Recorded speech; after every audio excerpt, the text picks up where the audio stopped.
I'm Geraldine, and today I'd like to talk to you about Bloom's taxonomy.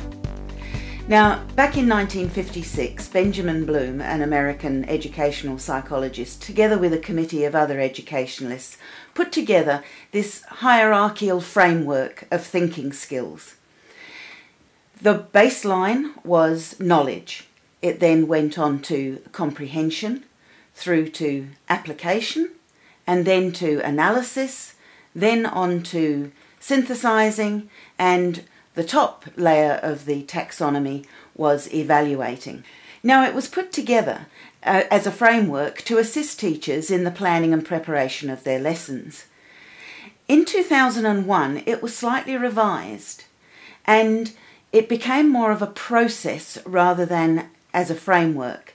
And so the levels became remembering, understanding, applying, analysing, evaluating, and then the very top one, creating.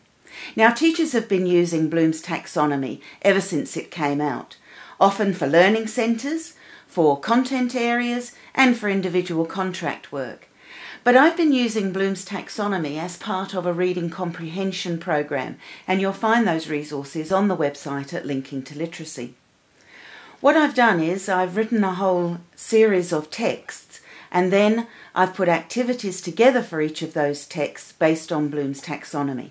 So remembering is simply the basic comprehension strategies. Going on to understanding, which is looking at some of that Tier 2 and Tier 3 vocabulary that's in the text and making sure the students really understand those words or phrases. Going on to application.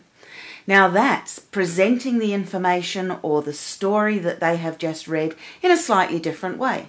So it could be making a story outline or a story map. It could be making a timeline or a graphic organiser for that piece of information. On to analysing. Analysing is looking at the way the text was structured, what the main idea of paragraphs were, what type of text it might have been.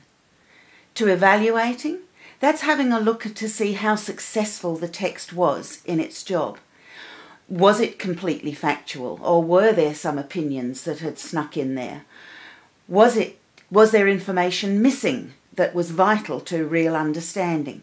And then, of course, on to creating, the one that the children really enjoy.